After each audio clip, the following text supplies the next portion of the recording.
GM. It's Friday. Happy Friday. I'm coming to you with the Crypto Weekly Recap. My name's Josh Gordon. I'm your host. It's been a while since I had one of these weekly Friday videos. I've been gone for the last couple Fridays. I got COVID after NFT NYC. It was July 4th. We're enjoying the summertime, but I wanted to come back and make sure we're updating everybody on the state of the crypto market. It's wild out there. It's been a little scary. It's been a down month. We've seen a lot of major companies go down and have some fallout. So I wanted to talk through the state of the market right now and share some things I'm seeing with you. So without further ado, let's talk about some of the top coins we're seeing on coinmarketcap. I want to talk about the Celsius situation and how they're filing for bankruptcy. And lastly, it's important to talk about potentially some tax loss harvesting opportunities. This is something that normally comes up at the end of the year, but it feels like pertinent timing considering a lot of people may be down on some of their investments right now. And then we're going to talk about some exciting unstoppable domains news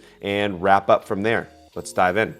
So I saw this article talking about how 72 of the top 100 coins on CoinMarketCap, you know, that tracks all the coins and their market caps and whatnot, they've fallen 90% or more. 72 of the top 100 have fallen 90% or more. That's crazy. And I thought it was interesting to look back historically and see how the top coins have trended over time. So according to price data from CoinGecko, the current bear market, we've seen 72 of the top 100 coins fall more than 90%, but some of the larger cap coins are faring a little bit better than others. So the top 10, like Bitcoin's dropped 70%, and Ethereum has dropped, Ethereum's dropped 78% from its all-time high.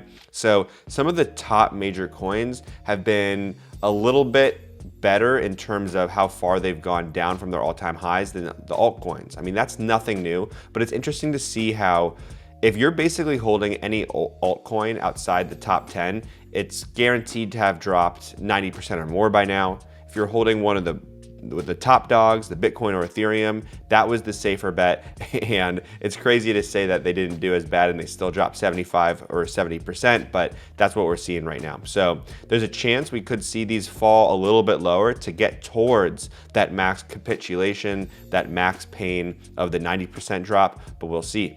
So let's look here at the top 10 coins in December of 2017.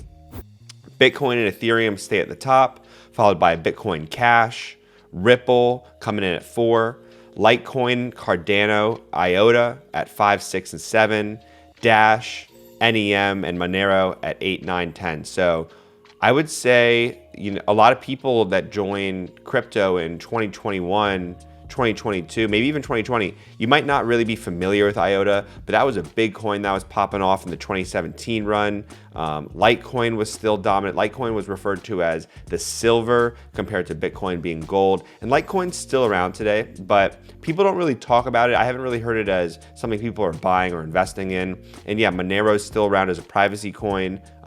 Dash, honestly, I don't even know what Dash or NEM do. I'd have to do some research into those, but it just goes to show that the top 10 coins in the past are not always the top 10 coins of today. So we look at today, Bitcoin, Ethereum still at the top, followed by Tether and USDC. So two stable coins coming in at 3 and 4. Binance Coin, Binance USD, another stable coin in the top 10. Ripple and Cardano still hold the top 10 spots, and then followed by Solana and Dogecoin. So obviously over the last year, we've even seen fluctuations there. I think Terra was in the top 10. I want to say maybe, I don't know if Chainlink ever broke the top 10, but we've seen a lot of different tokens fluctuate on what that top status is. So it's important to note that top 10 today isn't what the top 10 of the past bull cycle was. Top 10 of the next bull cycle probably won't look like the top 10 of this one right now. So during this bear market, it's a good opportunity to really assess what do you have a conviction in the long run. What had a narrative going into this last cycle? What's going to have a narrative going into the next one? And start thinking through that. So I thought that was very interesting to see the massive difference. The biggest thing that stood out to me is right now, we've got 3 stable coins in the top 10. So that just shows people are holding stables right now. and really waiting for their buy opportunities. All right, now let's pivot away from talking about the top 10 currencies of the moment, the flavor of the month, and talk a little bit about tax loss harvesting. It's something that I see talked about basically all the time. It's traditionally something that's more of a focus at the end of the calendar year, like December, as people try to lock in their gains or their losses going into tax season. Now, crypto investors, particularly people who bought around 2021, maybe at the top, you might be able to get some relief through tax saving strategies like loss harvesting. So this is basically when you sell an investment or even gift tokens or NFTs to people when you're in the negative, when you're in the red. And so this allows you to realize a loss. So if you bought Bitcoin at 60,000 and now it's at 20, you can sell and realize a loss of $40,000. Now what that means is, let's say you have gains from NFT sales, or maybe you have gains from Ethereum or some other token. Instead of paying gains tax on those trades, you can offset those gains with losses. So you can either pay a reduced tax, or maybe you can completely offset your gains overall. So it's definitely a strategy that's worth thinking about right now. I'm no tax expert, so please don't quote me for this, but something I do believe you can do is called a wash sale. And that's where you sell an asset and then buy it back. Maybe it's the next day or the next week at a similar price. So you realize the loss, but then can still buy it back. So if it goes up again, you can get a gain. Whereas right now, if you don't sell at a loss and it goes back up, you don't get to claim that loss. So it's something that I would consider doing. If you're holding Bitcoin right now, the truth is Bitcoin gonna be that much higher in a week from now? No, probably not. Is it gonna be that much lower? Probably not. It's probably gonna be ranging, plus or minus $1,000. So I would say consider banking in a loss. Could be helpful for tax reasons.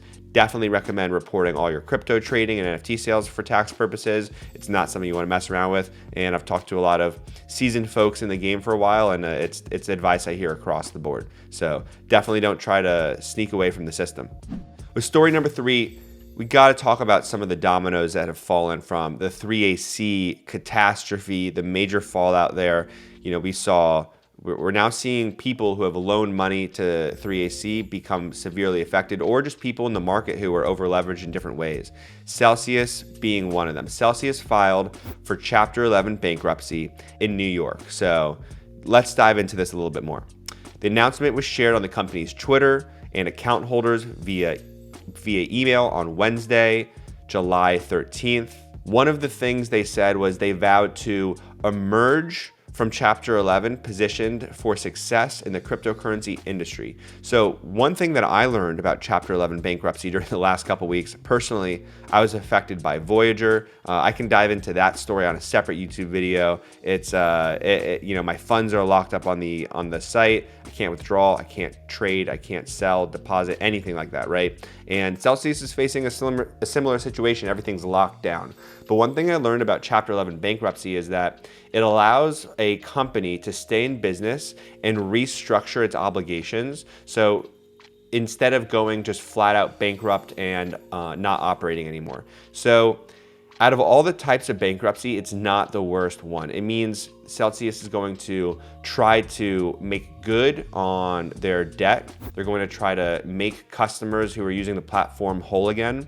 It may not mean that you're going to become 100% whole. So if you have $10,000 on the platform, you may not be able to get all 10,000 back in the long run, but maybe you'll get a percentage of it. We just don't know yet. But Chapter 11 is promising because it means the company is going to work towards that goal. And I'm seeing online, if it means anything to people affected by this, that companies have gone through Chapter 11 in the past successfully and come out stronger. American Airlines, Delta, General Motors, Hertz, even Marvel. So we've seen companies we've all heard of go through Chapter 11, and it's definitely different because people don't necessarily have funds locked up with Delta or Marvel, but it's more of a consumer products we enjoy.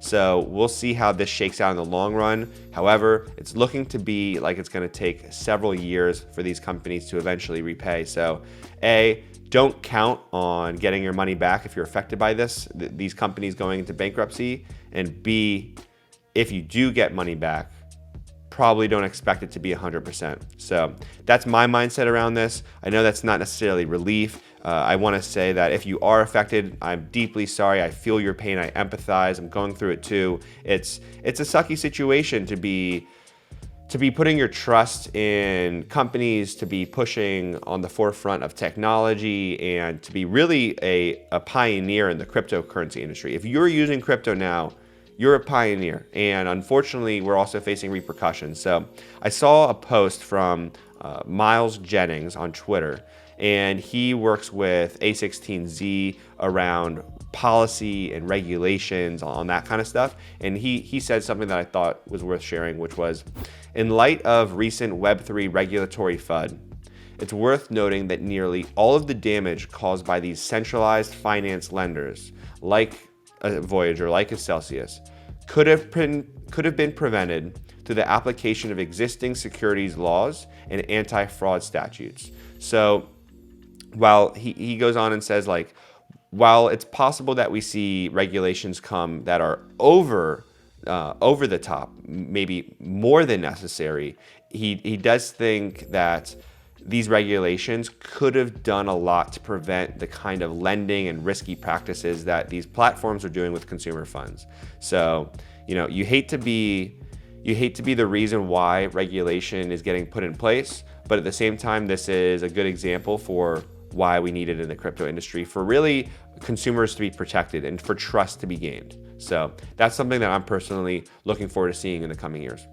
All right, let's talk about fun stuff. And I want to talk about Unstoppable Domains. We launched and announced a major partner this past week. Shout out to Moonpay. Unstoppable and Moonpay are bringing the next billion users to Web3. And this means making Web3 and crypto more accessible to everybody. So with the new integration with Moonpay, you can now buy crypto with your credit or debit card and then use your Unstoppable domain as the wallet address that it's being sent to. So instead of having to put in your complicated hex 26 plus character wallet address, you can put in, my name is joshgordon.crypto and I have another domain, oxjosh.nft. So I can use that in my buying experience. Completely different UX and really helpful. So some quotes that I got from this article online. Ivan Soto, right? He's the CEO at Moonpay. Tons of people know him on Twitter. He's always dealing apes, getting celebrities apes and whatnot. You might have seen him with news on that. But he said, while Moonpay deals with the front end, Unstoppable Domains enhances the tail end of a user's experience by removing the complex characters and replacing them with customizable NFT domains. So this makes Web3 more intuitive, and ultimately it's something that's going to help seasoned people and beginner people all together. With my second Unstoppable Domains news I want to talk about this week, I got to shout out, I think, the best podcast I've done to date with a gentleman named Josh Rosenthal. Now, this was 2 weeks ago. Josh and I chopped up about the crypto renaissance, and it was fantastic. I think that whole episode, I was just having like a brain blast of thoughts and how he compared the renaissance of, historically when in the medieval times and the art movement, the printing press, and then talking about the current crypto renaissance we're going through and the similarities, but when you compare them, almost down to like the exact details in this technology revolution. They're much more similar than you might realize or have thought before. So I would highly recommend listening to this episode. It's my favorite to date so far. Everyone who's been on the Unstoppable pod, I've enjoyed it, but this podcast with Josh really made me think in a way that I hadn't before. And so I'd really encourage everyone to listen in. And Josh messaged me afterwards and he said, "This was one of the most thoughtful, nuanced conversations translating the power of the movement in history and particularly the special role permissionless communication that Unstoppable is working on is unlocking." So overall, fantastic episode. Give it a listen on the Unstoppable podcast. For Community Member of the Week, I gotta shout out someone special this week. And this is a little bit different than Community Members of the Week I've done in the past, particularly because the community member this week is an Unstoppable Domains employee. I want to shout out Aaron Quirk. Aaron's a senior full stack engineer on the login team. And the reason I'm shouting Aaron out this week is because he's been talking about some of the product updates and developments that he's working on Twitter. And I love to see the build in public, the the transparency, the communication with the community aspect going on here. So Aaron was shouting out some updates about how we're rolling out this email service. That's a new utility, a new feature with your Unstoppable domain, and how that feature got integrated with login. So the reason this is important is because when you go to a DApp, a decentralized application, and we're familiar with seeing the Connect Wallet button. When you click that Connect Wallet, you don't really get any means of communication with the DApp. The DApp can verify you as a user. There's some interactions that can be done, but the DApp can't contact you around updates, promotions, rewards, anything. And there's no back and forth communication going. So one of the reasons this feature is so important is, let's take my domain, for example, 0xjosh.nft. So now we'll see 0xjosh.nft@ud.me. That's your email address. That email address on your Unstoppable Domains profile is connected to your personal email address. So let's just say my personal email address is josh123@gmail.com. Instead of giving the dApps that I'm connecting to in the decentralized web my personal email, my josh123@gmail, I'm connecting that to my UD, my Unstoppable Domains email. And so the decentralized app I talk to will only ever see my public Unstoppable email, and that forwards emails to my private one. So this is a layer of adding privacy to the communication flow with decentralized apps, not giving applications your personal email for them to sell and have access to. So if I ever want to change that email on the back end, I'm able to do so. So this is an awesome feature. Aaron, thank you for talking publicly about the features we're rolling out, the applications we're developing. I love to see it, and I know the community does too. And with the NFT project of the week, I got to shout out Meta Brew Society. I spent this morning on the phone with the founder of Meta Brew Society just because I wanted to learn more about how he was working on this NFT project that combines a real brewery. So they're building a brewery in Germany. They're raising funds and giving members special access through selling NFTs. I thought it was super cool how they're combining physical and digital goods. So we were chopping it up this morning, and I just think what they got going on is super cool. Personally, I've been thinking about how I can bring NFTs into the wine world. It's been a little bit of a side project, a passion of mine and a friend. So that's where my mind's at, and I really learned a lot from him and the work they're doing over there. So I'm gonna be keeping an eye out on Meta Brew Society and check it out. If you're a beer drinker, you might think it's cool too.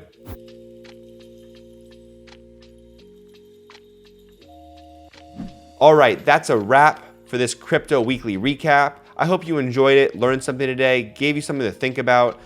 Again, it's important to stay up to date every single week because things move so fast here. And I really encourage you, even as the price of crypto comes down, stay involved. Keep learning, keep educating, stay on top of the markets. Don't just let your wallet fall to the wayside and ignore your investments. There's still opportunities to be had. You're still early. We're working on this. And again, we're all pioneers in this together. So every week, I'll be updating you on the latest in the markets. And with that, I'll see you in the metaverse. Peace out.